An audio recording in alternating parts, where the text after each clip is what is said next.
Hello and welcome back. Last time we met, it was to discuss cells. We talked about some very basic structures and what they do and basic anatomy of the cell. Today we're going to discuss how those cells divide. Cell division occurs two different ways. Typically, it either is going to occur through mitosis and meiosis. The type of division that a cell goes through is determined by whether or not it's a gamete or a sex cell.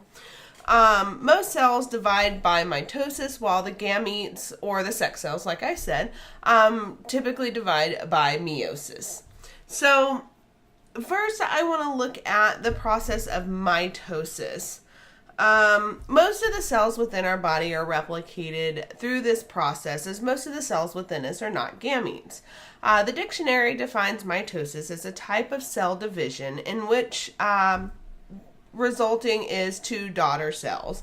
Each of the daughter cells have the same number and kind of chromosomes as the parent nucleus, typical of ordinary tissue growth. What does this mean? It means that once the original cell has been copied and the two daughter cells are produced, each of them are identical.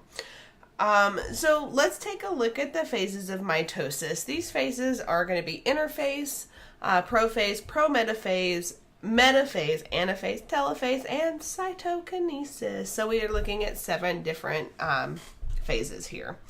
So the first phase that we're going to look at is going to be interphase. This is pretty much this phase in which the cell is static. It's not dividing, it's not replicating or preparing to divide. It's just hanging out doing its job, whatever that may be. Nothing really going on, just existing. So the next phase, the one where we start the division here, is going to be prophase. This is the phase in which the cell starts to prepare for division and replication. Now during anaphase, the chromosomes are just chilling in the nucleus in this big giant bundle without much definition to them. During prophase, the chromosomes start to bundle up and condense. It's also during prophase that we see the X shape that can be seen under a microscope of each of the chromosomes. Think back to looking at the red onion cells, typically under a microscope that you did in elementary school or high school. When you were able to see the individual chromosomes, this is what phase, this is a lot of times the phase that they start developing that shape in. It is the point in which these sister chromatids are joined together in this phase is known as the centromere. This is the sister chromatids are actually when the chromosomes are replicated. Spindles also start to form and move to opposite ends of the cell. Now the next phase is called prometaphase. This is technically kind of like phase 3. This is the phase in which the nucleic membrane starts to break down. So within the cell, you've got the nucleus where the chromosomes are kept. Well, that nucleus has a membrane around it, and that's where this starts to break down. This breakdown of the membrane allows for the sister chromatids to be divided into separate daughter cells when the division takes place. These sister chromatids also start to line up along the center of the cell, positioned between the two spindles, which are at opposite ends. At the end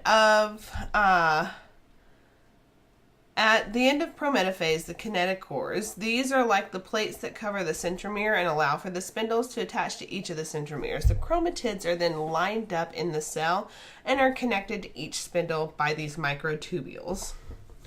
So then we get into metaphase.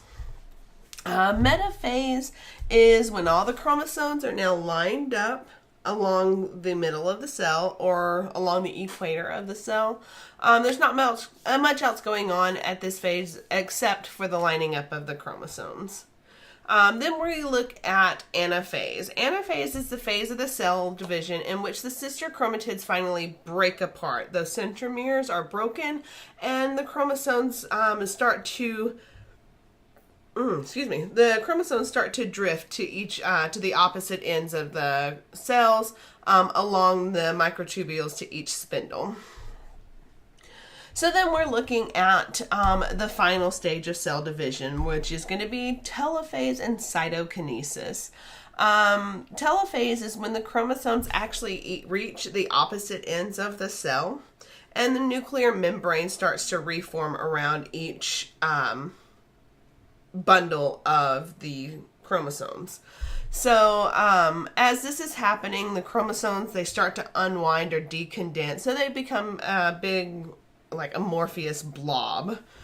And then cytokinesis is actually the phase in which the cytoplasm divides, and you see the cell kind of pinch off. So like if this were your cell, you've got one set of chromosomes here, one set of chromosomes here.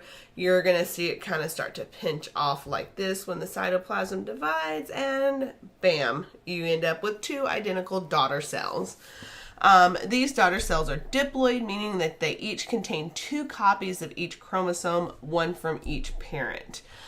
So in humans, we're looking at 46 chromosomes in each cell, making them diploid. Now, when it comes to making gametes, we're looking at meiosis. Meiosis is very similar, except that after anaphase, there is another round of prophase, metaphase, anaphase, and telophase. The difference between the first round of these phases and the second round of these phases is that the chromosomes do not double in the second round. This means that the 4 resulting daughter cells end up with only half the number of chromosomes. Gametes are actually considered haploid for this reason. So in humans, instead of each daughter cell having 46 chromosomes, it's only got 23, which should pretty much bring up, which is why there's companies like 23andMe, which will actually test your DNA and get you do some DNA testing for you. So that's really it for this week's lesson. If you have any questions about the processes of mitosis or meiosis, feel free to comment below or check out the source links that I've posted for more information. If you do like this video, please click on that little thumbs up button and subscribe to keep up with new ones that will be coming out on a regular basis. Have a good night.